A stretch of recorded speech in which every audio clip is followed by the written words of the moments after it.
हम अभी आपसे रूबरू करवा रहे हैं धनबाद के सबसे चर्चित और झारखंड में लगातार जो है विधानसभा में धनबाद और कोयलांचल, पूरे कोयलांचल के लिए जो है हर समय आवाज़ उठाते रहे हैं।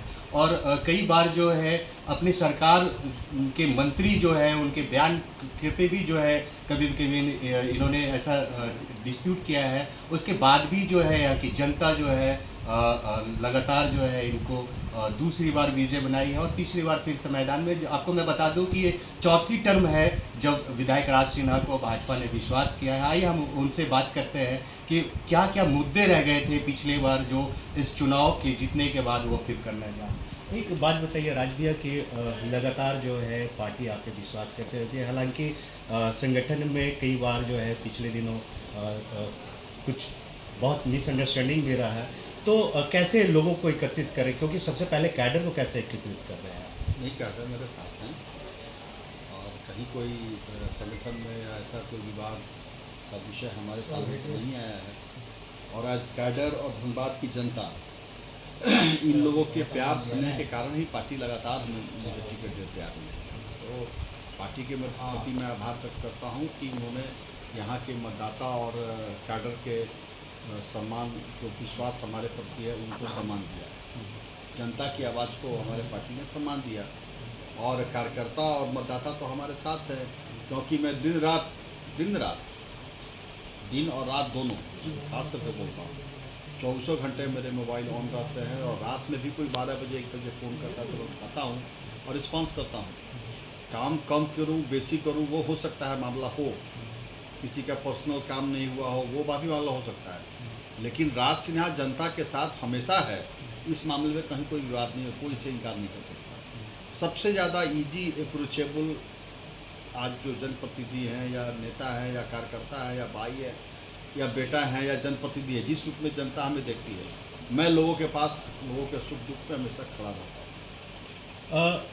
विधायक जी, कई ऐसे मुद्दे हैं जो अभी लगातार जो है पिछले कई वर्षों से आप भी उसके लिए आवाज़ उठाए। सबसे बड़ी बात है कि धनबाद का बहुत सारा चीज़ डेवलपमेंट जितने भी थे केंद्र सरकार जब से आए तब से, खासकर एयरपोर्ट जो है वो यहाँ से शिफ्ट हो गया।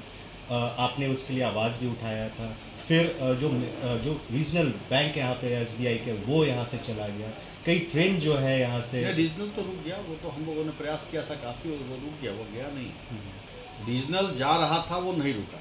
एयरपोर्ट तो कोई आया नहीं था, इसलिए जाने का बात नहीं। ठीक है, यहाँ नहीं हुआ था मानेंगे, लेकिन ऐसा कि एयरपोर्ट आ गया था और तब चला गया, ऐसा नहीं है।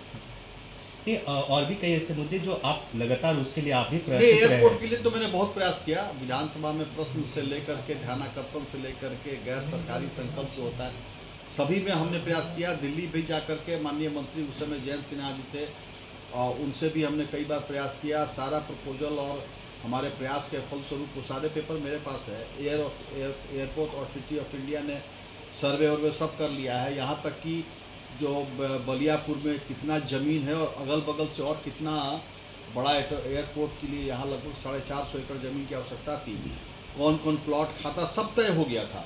सरकार ने लिखित में जवाब भी दिया विधानसभा में, हमारी सरकार थी, कि हम यहाँ पे एयरपोर्ट आगे अब बनाएंगे।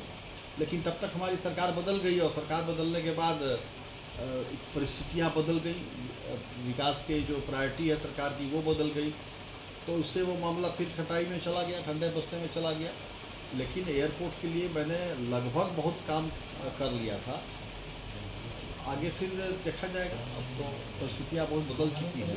विधायक जी, आपका ये जो है, क्योंकि मधुरवासी आप हैं, तो आपके बारे में ये भी कहा जाता है कि कोई भी पार्टी हो आपसे बहुत अच्छा उसका मधुर संबंध रहा है। यहाँ तक कि जो मुख्यमंत्री चाहे पूर्व में, चाहे अभी हेमंत सोरेन है, चंपई सोरेन थे, आपसे बहुत अच्छा संबंध रहा है। तो विकास को लेकर क्या ऐसी कौन सी रह गई जो विकास नहीं हो सका धनबाद में, और उसके लिए आपको जो है तकलीफ है?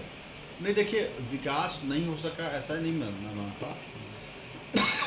विकास तो बहुत से काम हुए हैं। जैसे यहाँ सबसे बड़ा मुद्दा था, जब मैं पहली बार चुनाव लड़ रहा था तो सबसे बड़ा मुद्दा था यहाँ के छात्रों का, यहाँ के युवाओं का, यहाँ के अभिभावकों का, कि यहाँ पर एक विश्वविद्यालय था। और जब रघुपत दास जी की सरकार थी तो 14 में मैं चुनाव जीत गया, 17 में विश्वविद्यालय यहाँ अस्तित्व में आ गया। कोयलांचल विश्वविद्यालय विनोद बिहारी महतो जी के नाम पर वो काम करने लगा। इसके अलावा आप देख लीजिए सड़कों की स्थिति बहुत हद तक सुधर गई। मेन रोड खास करके जो बहुत 4 लेन हो गया, चाहे वो धैया का रोड हो, परवट्टा का रोड हो, गोविंदपुर का रोड हो, पूरा केंदुआ करके की सब जगह वो सब सारी काम तो बहुत हुए हैं। स्ट्रीट लाइट हो गया या जो भी है सरकार के प्रयास से बहुत हद तक काम हम लोगों ने कराया।